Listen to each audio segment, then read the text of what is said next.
దేవుడి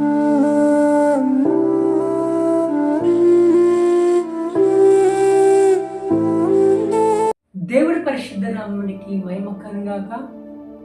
ప్రతి ఉదయము సమాధానకరమైన ఆశీర్వాదపు వీక్షిస్తున్న నా తోటి సేవకులకి, స్వార్థకులకి, సంఘములకు, విశ్వాసులకి నా హృదయపూర్వక క్షణం.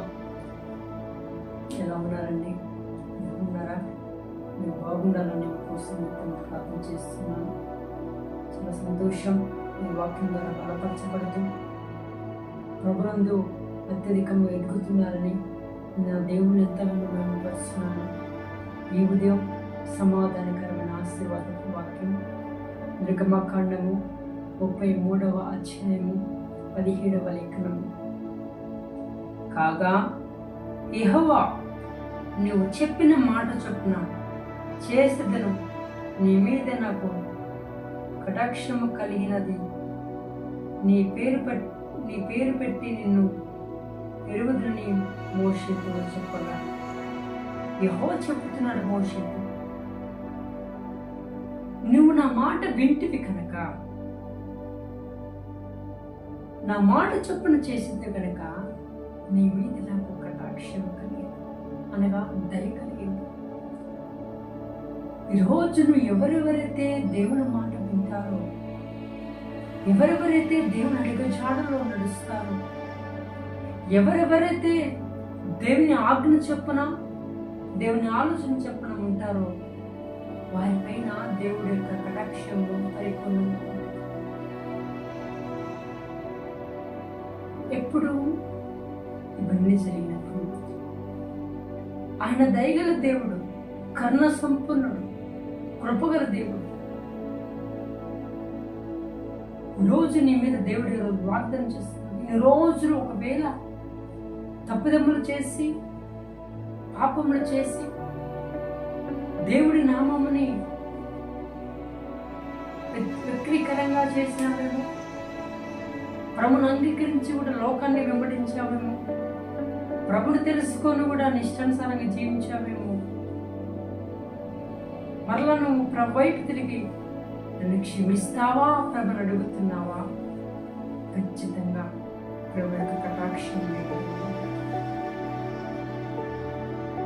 నువ్వు ప్రభుని తెలుసుకున్నప్పుడే దేవుడు వెళ్ళారా.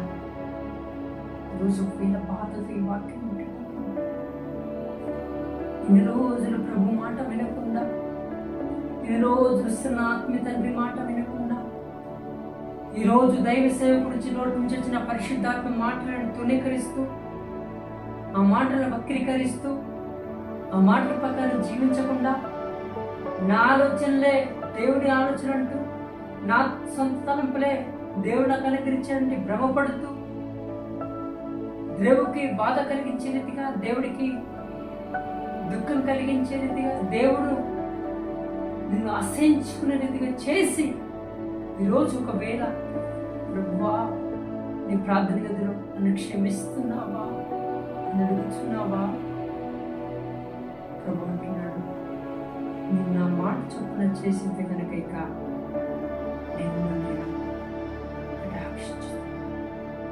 నిన్ను నేను ఎరిగి తిని, ఒకవేళ తెలిసి తెలియక, ఒకవేళ తెలిసి చేసిన నువ్వు క్షమించమని అడిగిన విత్ సెకండ్స్ లోనే నన్ను రక్షణ చూపిస్తాను. బిడ్డ, ఒక 5 రోజులు దయ దొరక, దయ మీద దేవుడి యొక్క దయ నీకు దొరకక, దేవుడి యొక్క క్షమాపణ నీకు దొరకక, దేవుడి యొక్క ప్రేమ నీకు దొరకక, వీటన్నిటినీ దూరం చేసుకున్నావేమో. చేసుకొని ఇప్పుడు ప్రభా నీ మాట చొప్పున నేను ఉంటాను ప్రభుని ఒక తీర్మానం తీసుకున్నావు చూడు. ఆ తీర్మానం బట్టి ప్రభుత్వ నీపై కటాక్షం చూడాలి, దయ చూపుతుంది. వెళ్ళారా పరిశుద్ధాత్మక సన్నిధి విడిపోవద్దు. ఆయన వాక్యాన్ని, ఆయన సన్నిధిని, ఆయన ప్రసన్నతని, ఆయన అభిషేకాన్ని ఎప్పుడైతే వీడుతామో మనపై శాపం వచ్చేస్తుంది.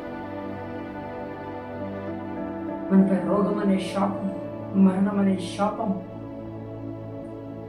వెంటాడుతుంది. కానీ ఎప్పుడైతే ప్రభు పరిశుద్ధాత్మ మాటలో, పరిశుద్ధాత్మ లేడులో